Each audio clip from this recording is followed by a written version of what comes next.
So I wanted to circle back to something that we discussed briefly yesterday that I got a lot of messages about.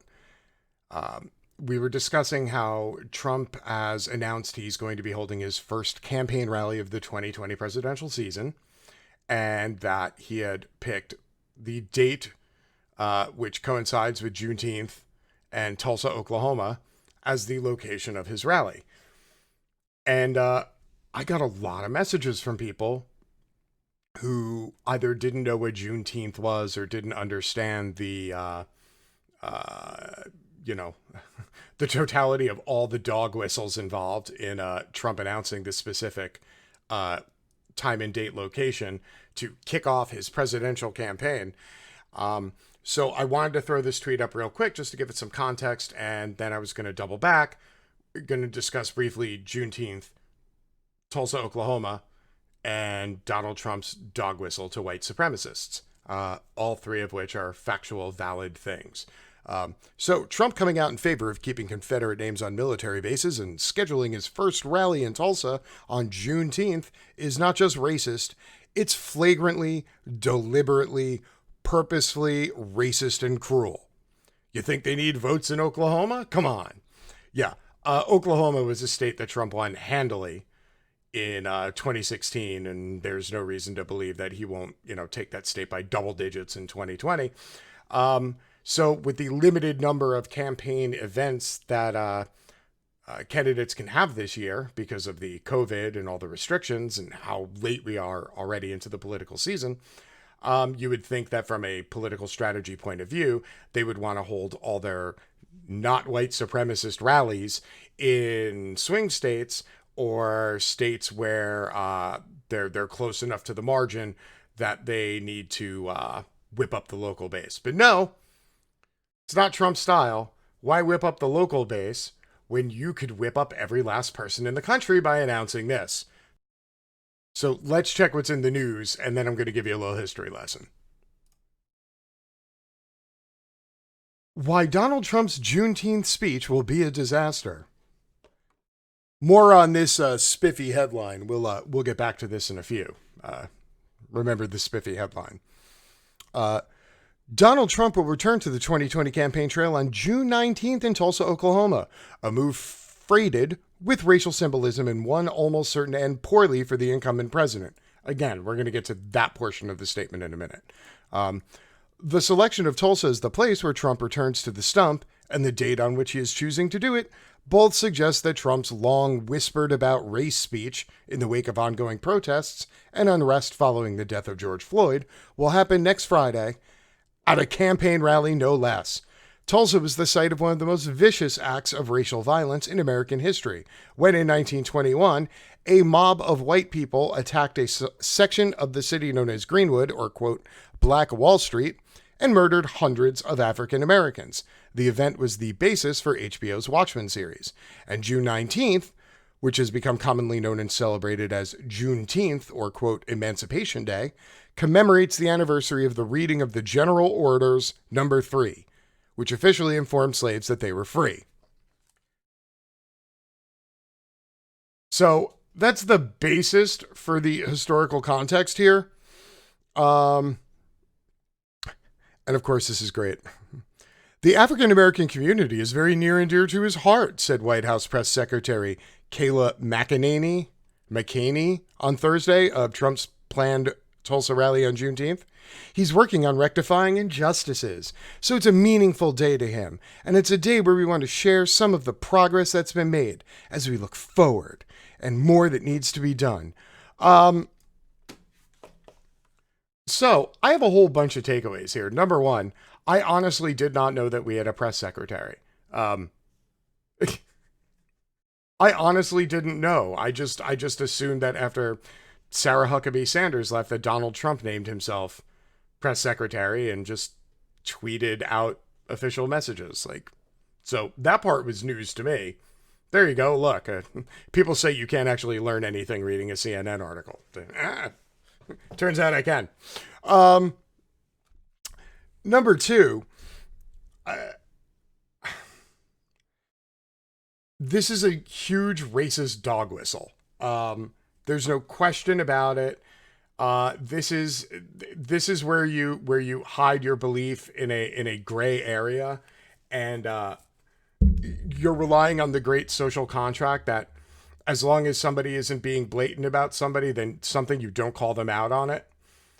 So for example, like when you decide to hold your presidential rally in a state where you don't need any votes, on the location where more black people were murdered at one time than any other place in the United States of America, on the date when they actually celebrated their emancipation from freedom. That doesn't really seem legit. So, we're going to still get back to this piece, but I wanted to give y'all a little historical context, just in case you didn't know just how bad it was. Now, when I went to school, I never learned about the Tulsa Race Massacre. My third year in college, I learned about the Tulsa Riot. But until then, I had never heard of it. I didn't know it was a thing. And of course, it turns out that the reason it's most normally referred to as the Tulsa Riot, to put this in context for today and what's happening in Minneapolis and around the country, riot is a word that white scholars and white historians attach to something to slant reader bias, and before you ever read or learn anything about it, you automatically assume that those uppity black people were rioting, so whatever happened, they must have had coming to them. Kind of like, Minneapolis, every single Black Lives Matter protest in 2015, anytime Occupy Wall Street had an action back in 2011. White historians have been naming things riots for as long as there's been a state controlled by old wealthy white people who want to skew history and public perception. So, let's review very quickly. 1921 attack on Greenwood was one of the most significant events in Tulsa history. Following World War I, Tulsa was recognized for its affluent American community, known as the Greenwood District. This thriving business district and surrounding residential area, referred to as Black Wall Street, in June 1921, a series of events nearly destroyed the Greenwood area. Here's where it gets much, much worse. On the morning of May 30th, 1921, a young black man named Dick Rowland was riding the elevator in the Drexel building at 3rd and Main with a woman named Sarah Page. The details of what followed vary from person to person. Accounts of an incident circulated among the city's white community during the day and became more exaggerated with each telling. Tulsa police arrested Rowland the following day and began an investigation. An inflammatory report in the May 31st edition of the Tulsa Tribune spurred a confrontation between black and white armed mobs around the courthouse, where the sheriff and his men had barricaded the top floor to protect Rowland. Shots were fired, and the outnumbered African Americans began retreating to the Greenwood district. In the early morning hours of June 1st, Greenwood was looted and burned by white rioters. Yeah, here's where it, by the way, white rioters, a term you will almost never hear used anywhere.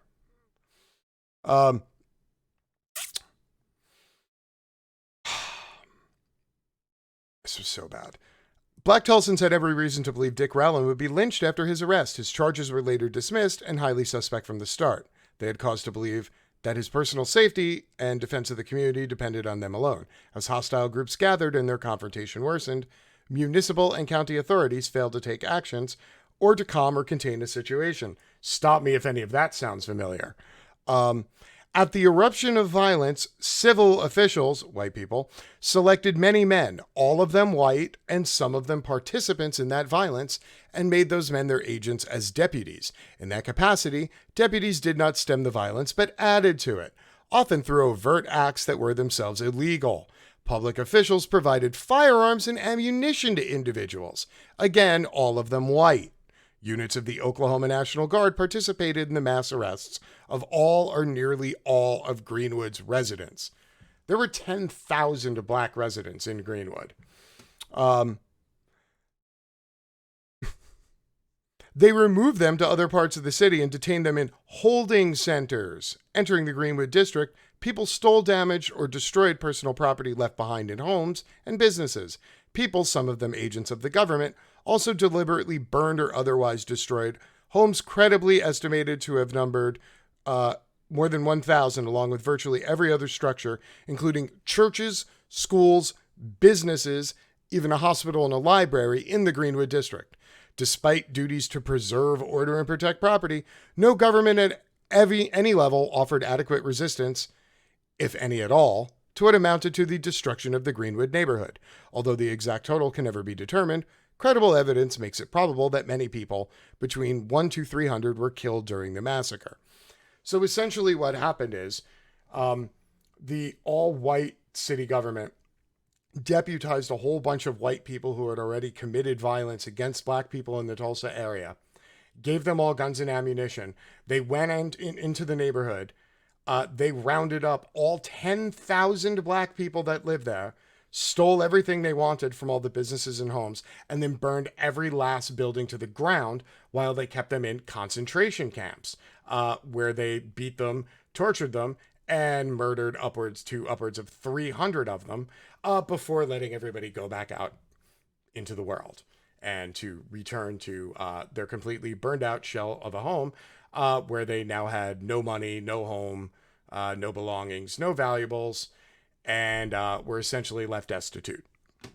And those are the ones that survived. This is the Great Tulsa Massacre. This is what happened. Now, when we go back and we look at the CNN article, which says the speech will be a disaster and makes bold claims like this seems like a very bad idea, I would like to remind all of you that Donald Trump is not stupid. I know everybody on the left likes to talk about him like he's some blundering buffoon. Donald Trump is uncouth. He is not stupid. He is boorish. He is not stupid. He knows what he's doing. He still talks to people like Reince Priebus and Steve Bannon. And, I'm pretty sure that he's still talking to Roger Stone, even though Roger Stone's in the pokey. So he knows what he's doing. And if you don't know what a dog whistle is, so that's a dog whistle. And if you think that's an annoying sound, you're correct. It's supposed to be. So a dog whistle is it's a play on the words where if you blow a dog whistle, nobody but dogs can hear it. Human beings can't hear it. Well, this is a white nationalist dog whistle. This is the sort of thing you do to signal all the other white nationalists that you're having a rally. Nobody can directly call you out on it and definitively state that's what you're doing. And then you snicker and go, look what I did. I'm so smart. Donald Trump knows exactly what he's doing. This is not a very bad idea. This is the beginning of Donald Trump's 2020 campaign season. And he is planting a flag permanently in the ground, explaining to people exactly who he is, the campaign he's going to run, and the goals of the next term of his presidency if he wins. Okay? And part of that is mocking black people because he lives for that shit. Okay? Juneteenth. Just remember it. Now, if it wasn't bad enough, here's your reminder that Stephen Miller is going to be writing Trump's speech on race and race relations in America. And in case you missed it, in the headline title, it says right there, Stephen Miller, White Nationalist. Yes, this is who is writing Trump's heartwarming speech on bringing people of all races together on the site of the Tulsa Massacre on the date that black people were emancipated from slavery in the United States of America. This guy. Last November, Southern Poverty Law Center leaked a cache of Miller's email showing longtime support for white nationalism, far-right extremist ideas, and racist conspiracy theories.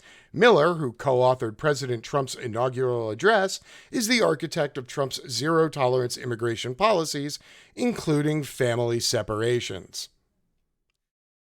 So this would be the creamy white frosting on top of the white nationalist cake. His name is Stephen Miller, and he absolutely abhors black and brown people. So he's going to be writing the heartfelt speech that Donald Trump is going to be giving. Now, if all of this wasn't bad enough,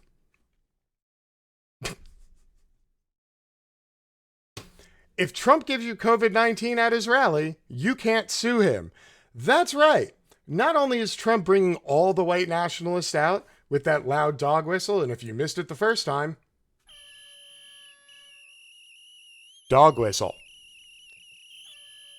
So, President Trump, who frequently uses litigation as a cudgel to get his way, is now requiring attendees at his political rallies to sign a waiver promising not to sue him if they contract the coronavirus while there. Now, even though the government is recommending, social distancing and masks will not be enforced, social distancing will not be enforced, and Trump is going to squeeze as many Trump fans as possible into this arena in Oklahoma because, of course, he wants the video and the pictures to paint the tale that everybody came out to hear Trump's Juneteenth race relations speech. As the second wave of COVID-19 cases looms, the president has announced he will hold his first political rally since the spread of coronavirus in Tulsa, Oklahoma, a city where many black Americans were massacred in 1921 and held on Juneteenth, are greeted with this waiver when registering for a ticket. By clicking register below, you are acknowledging that an inherent risk of exposure to COVID-19 exists in any public place where people are present. By attending the rally, you and any guests voluntarily assume all risks related to exposure to COVID-19 and agree not to hold Donald J. Trump for President, Inc., BOK Center, ASM Global, or any of their affiliates, directors, officers, employees, agents, contractors, or volunteers liable for any illness or injury. That's right, ladies and gentlemen. Donald Trump, who wants you to believe that we have defeated COVID, who's going to be giving a white nationalist speech on the location of the worst massacre of black people at any one time in the history of America in any one location, in that location, on the date that the survivors were actually granted their freedom, just to prove a point while giving a speech on race relations written by white nationalist Stephen Miller, is also letting everybody know that when you come, you can't sue him if you get the COVID and die. Ladies and gentlemen, this is the most peak on-brand Trump thing in the 3.5 years of Trump being president. So I'm not going to compare COVID-19 to white nationalism.